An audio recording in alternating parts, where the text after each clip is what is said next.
Thank you, Mr. Chairman. As you know, I brought this issue up in our January meeting.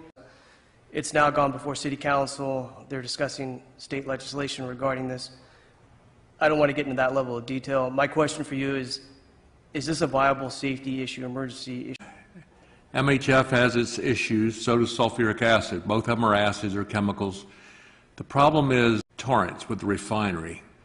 They can't afford to switch over. No plant has ever switched over. It would put them out of business. And we really, as citizens, got to look at the cost of fuel we pay now. We can imagine if that goes, that has 20% of the Southern California's fuel. So we would triple our price. The thing is, if we do sulfuric acid, from all the reports that I have, that it would take 51 trucks a day of sulfuric acid bringing it in to Torrance Refinery, instead of 3 trucks a month of MHF.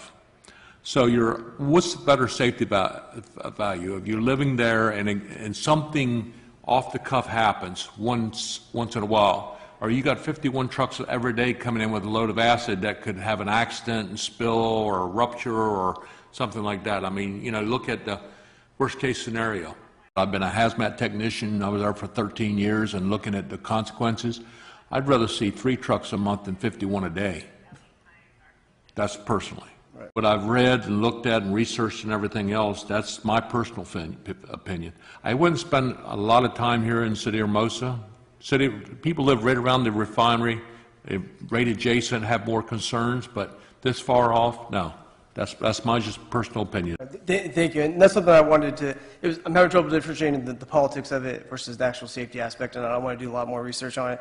Councilwoman Petty made an excellent point that this is a very, very complex issue, and for the City Council to take such a quick, immediate position on it isn't the right thing to do. So, and right. I think as an advisory commission, I definitely want to educate myself more about the subject matter before I take a position on it. I mean, I know AQMDs, you know, they got issues and, you know, everything else, but if they push the shove, they'll just close their doors, and then it's gonna be a compound effect all over Southern California. Nobody has ever changed over because the cost they can't afford to.